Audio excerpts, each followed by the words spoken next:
Today, the Transform team have come to look around the Thistle in Glasgow. This is the UK's first safer drug consumption facility. Welcome everyone, this is the Thistle service, the UK's first safer drug consumption room.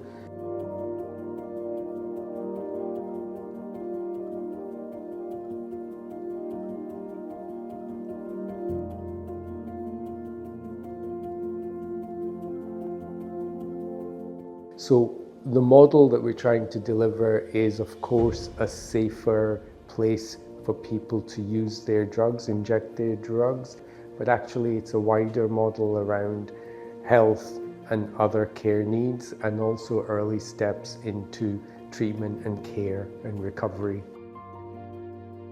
We've tried to create a warm, soft, psychologically and trauma-informed environment. What people wanted when they came in was a chat, so they've been called chat rooms. This one's got a computer, they can phone their family, the housing worker, whoever they need to phone, they'll be supported to do that. On the first visit, we need to spend a bit of time with people to understand what they're using, how they plan to use it, what problems they've had in the past.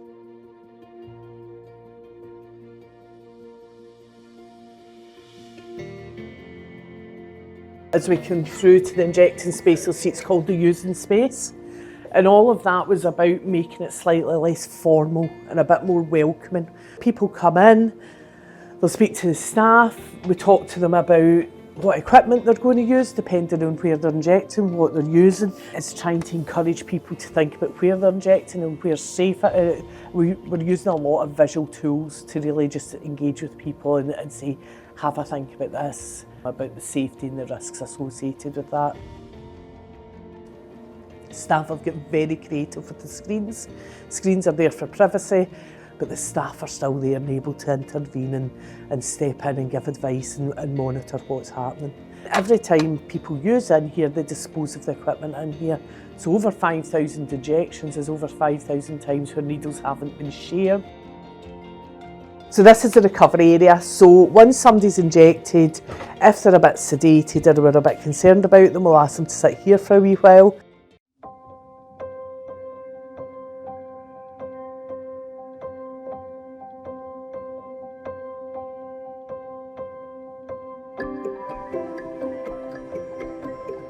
We do a lot of physical health checks, we'll do bloodborne virus testing. We've had really positive feedback from Scottish Ambulance Service.